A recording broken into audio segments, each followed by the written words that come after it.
Hi, this is Cynthia Horner from Right On Digital, and I am here with beautiful Alexis Samone, who is going to tell us about this cool movie from the franchise um, starring Vivaca Fox and, of course, Alexis Samone. And now I just want you to take it away. And before you start, I just want to let you know that the whole Wrong franchise is my very favorite of anything that comes on TV, and I watch them over and over again. So I will be Oh seeing yeah. you over and over again. Well, I start in The Wrong Cheer Captain. And as you said, The Wrong franchise is like my ultimate, okay? Like for such a long time. I know this is the third installment of the cheerleading franchise, which is The Fear the Cheer. But The Wrong has been coming on for a minute. Like I've been watching The Wrong everything since like eighth grade. So what this movie is about is Kate is kind of playing in the investigator or detective because her best friend just tragically passed, but she thinks there's some faulty, there's something going on that she didn't pass away. And properly, I guess if you would say. So she's kind of blaming Anna, which is the new girl in school, and she has been wanting to be a cheer captain for forever. So Kate is just investigating who Anna is and if Anna really killed Emma. Oh, okay. Well, it must have been so much fun since you love the franchise. It must have been so much fun. Tell me Yes. about the hairstyles and the makeup Oh for yeah. the series. Because I mean, not the series, but the show, because Mhm. you look incredibly beautiful. Thank you so much. So the hair and makeup was really simple. I don't know if you're aware of this, but we did this in 6 days. So it was such a tight time frame, but we just kept kind of like the hair and makeup as simple as possible. Leaving my hair, just putting on some mousse and calling it a day, just to keep the feng shui and the flow of the movie. Oh, okay. Well, in any case, you look great. So Thank you. what do you usually do with your hair when you're not working? Oh, I throw it up in a bonnet. I take my wigs off, throw it in a bonnet, and go to sleep. Oh, okay. Yeah, yeah. Yeah, I try not to, I try to protect my hair as much as possible. Sometimes I'll throw it up in a ponytail. Other times I'll do maybe like passion twist, which is a very fun and stress-free, low maintenance hairstyle. right. That's great. Now, Mhm. when you told me that you all filmed that new movie in like 6 days, how was that? Tell me about that process because in the past, people used to take days and weeks on movies and television series. So, how did you guys get through it so quickly?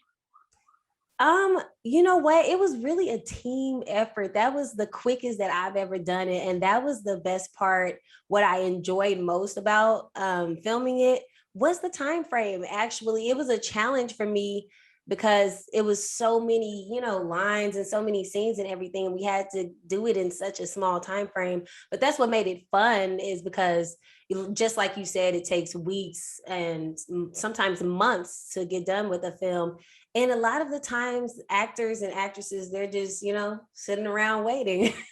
And that is not what David did for David the director. That's not what he did for this film. And that was pretty fun, is that it was just kind of like on the go, like there were no breaks in between scenes or hardly any breaks. Hmm.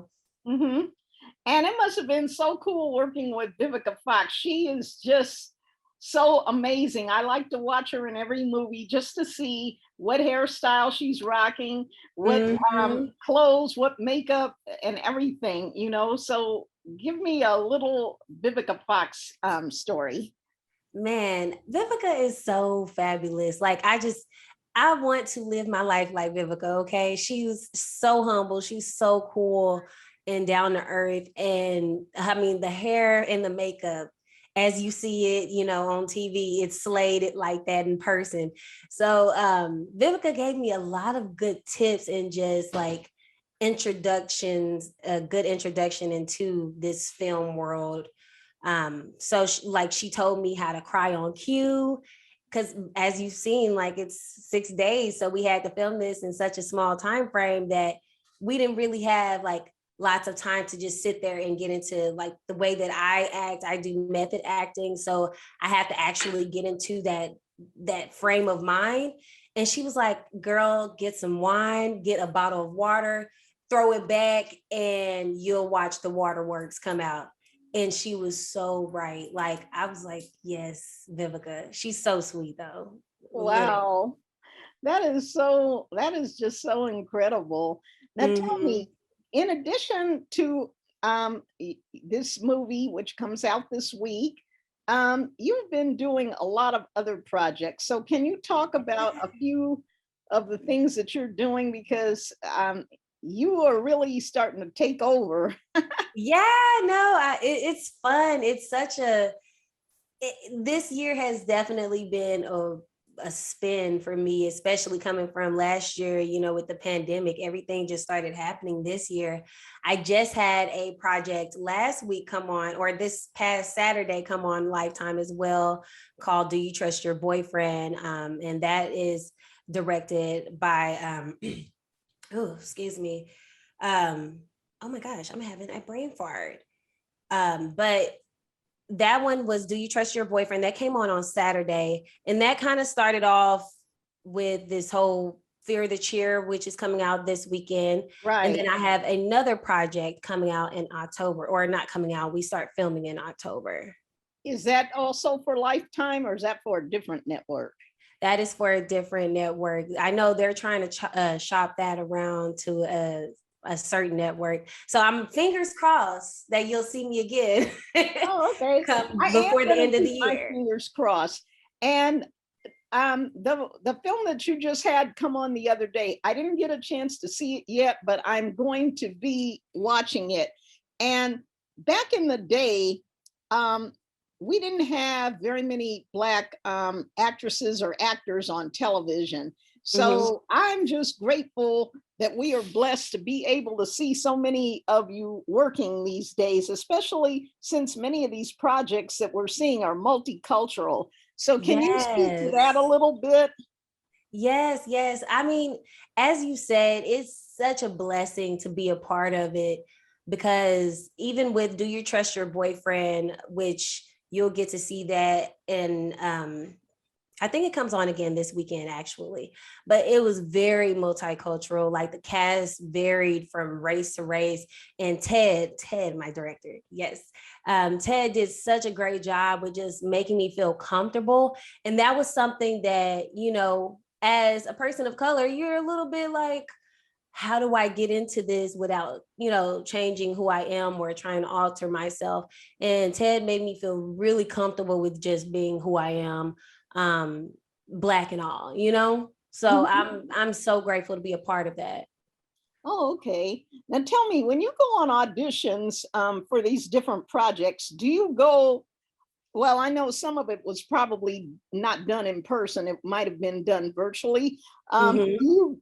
Are you all glammed up for these different auditions, or how do you rock?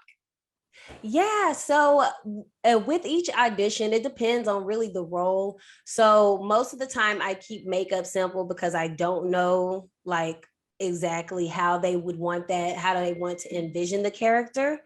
Um, but I know for the most part, I keep a simple foundation look, and I try to get my hair to something manageable where they feel like, okay, she has her hair like this, but I know we can do it like this. But of course, if there is a role that requires me to not have any makeup on or something, so let's say that I am a drag addict or something, then I will come a little bit flushed out, if you will, just to kind of portray that role so that they can see me in that role. Oh, okay. Now tell me, when you are auditioning for roles, what is it that you're looking for? Are there certain type of roles that you would not feel comfortable doing? No, I wouldn't say that there are any roles that I don't feel comfortable doing.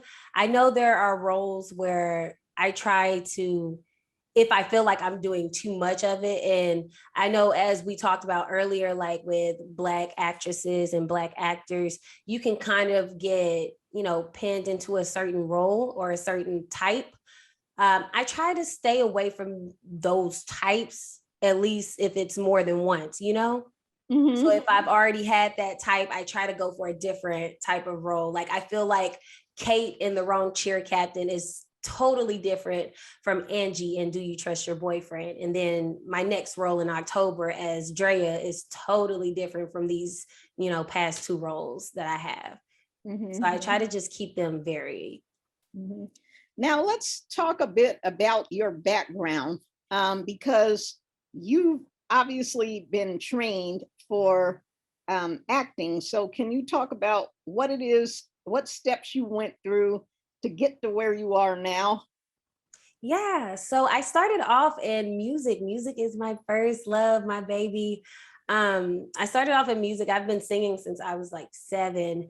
And with music, I started doing like musical theater. I was a part of Rent at my school, at my college at UNT, University of North Texas. But I did musical theater there, and I did it in high school as well. So that kind of spawned into film for me. And once I got into like acting classes and everything, because film is a lot different from stage, from theater acting. So once I got the hang of it, it was really like, it's so natural for me. Like, I love it. Oh, okay, that's great. Now, what kind of advice would you give young Black girls that are seeing you on these networks like Lifetime and they're saying, wow, I wish I could be like her? Because I know there's plenty out there that are feeling like that now that they're seeing your image across on the screen. Yeah, yeah. And I'm so grateful for that. It's such a huge honor for me to be, the face of that, because we don't see a lot of it, not yet. But that's where I would tell the young Black girls, keep going, like keep powering through, because there were so many times where you feel like giving up, and right at the brink of you giving up is going to be your breakthrough. So I just want to preach to young girls, don't give up. Young Black girls, don't give up. You are going to be the face for the next person. So never give up. Never think that, oh, there's no one out there that represents me. I'm here. Vivica A. Fox was there for me, and you're going to be there for the next girl. That is wonderful advice. Now, tell us your social media handle so that everybody can start following you. Yes. IG, is that your favorite? That is my favorite. That's the one I'm so used to. I know I need to get, better at using all of them. But my IG handle is Alexis_Samone, SAMONE official. And then my Twitter is also Alexis_Samone, SAMONE. Okay, well, I want to thank you for this interview for Right on Digital, and hopefully we'll see you again when your untitled project comes out that you can't tell us about yet. Yeah, not yet. Hopefully next time I will speak to you again, and then we could talk all about it. Okay, have a great day. Bye. Thank you. Bye.